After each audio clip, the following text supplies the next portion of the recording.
माशाल्लाह माशाल्लाह, आज टेस्टी हांडी में हम बनाएंगे बेसन वाला फ्राई नान।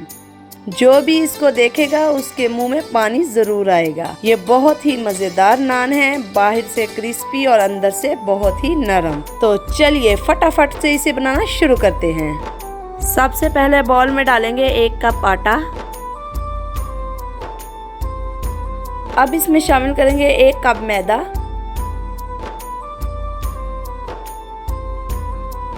1 चम्मच बेकिंग पाउडर और 1 चम्मच नमक।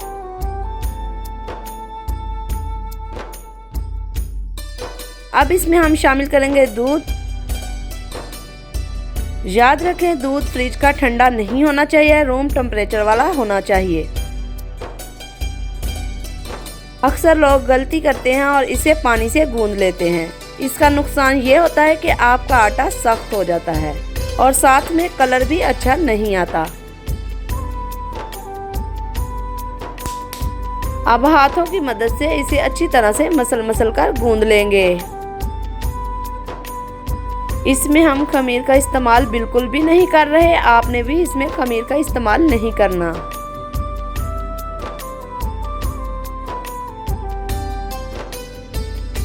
ये देखिए हमारी डो तैयार हो चुकी है। अब हम इसे बॉल में डालकर प्लास्टिक से कवर कर देंगे।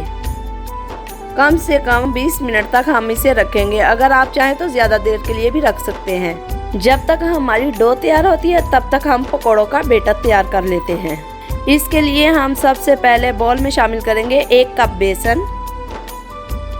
इसमें शामिल करेंगे 1 कप कटा हुआ प्याज,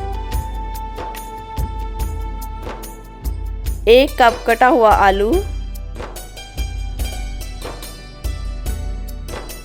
1 कप कटा हुआ हरा धनिया,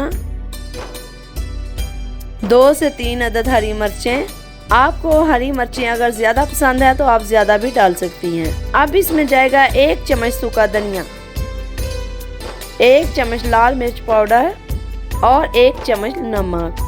इसमें मैंने थोड़ी सी कसूरी मेथी भी डाली है। अगर आपको पसंद है तो आप कसूरी मेथी भी डाल सकती हैं।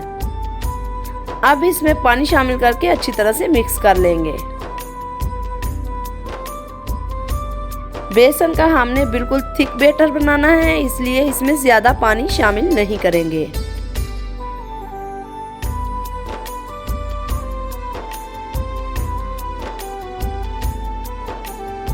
ये देखिए बिल्कुल इसी तरह से थिक बैटर बनाना है। तकरीबन 20 मिनट हो चुके हैं। अब हम अपनी डो को देख लेते हैं। इसके ऊपर से हम प्लास्टिक के कवर को हटा लेंगे।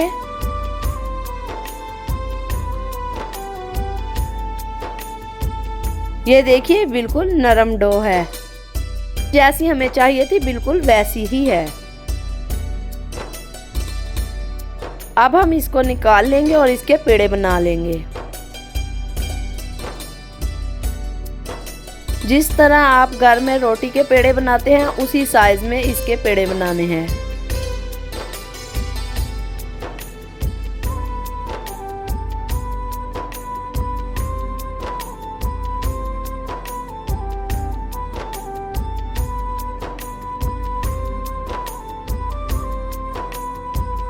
अब हम इसे बेल लेंगे बिल्कुल हल्के हाथों से।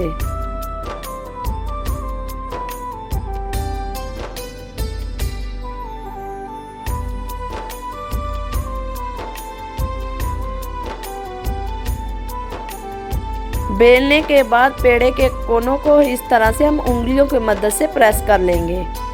इसको हमने बिल्कुल एक नान की शेप देनी है।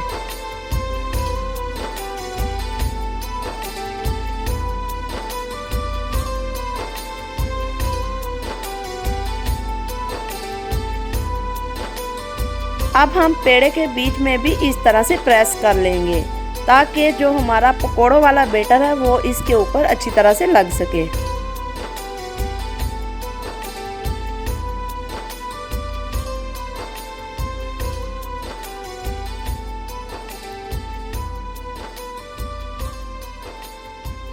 अब हम नान के ऊपर इस तरह से पकोड़े के बैटर को फैला देंगे।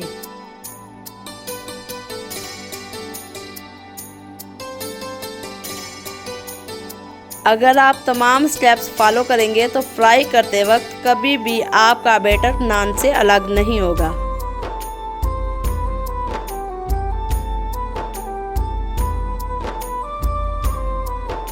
देखिए हमारा बैटर ज़्यादा नरम नहीं है, इसलिए आराम से लग रहा है।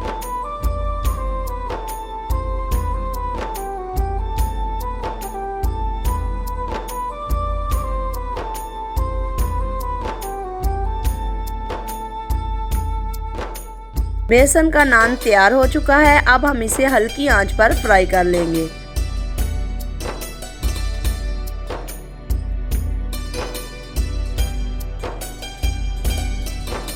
थोड़ी थोड़ी देर के बाद साइड्स चेंज करते रहें।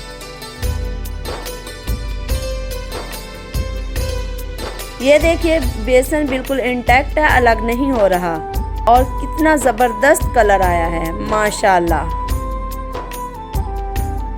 माशाल्लाह माशाल्लाह, बेसन का ज़बरदस्त नान तैयार है। खुद भी खाएं, दोस्तों को भी खिलाएं और अपने घर वालों को भी खिलाएं और हमारे चैनल को सब्सक्राइब करना मत भूलिए। शुक्रिया, अल्लाह हाफिज़।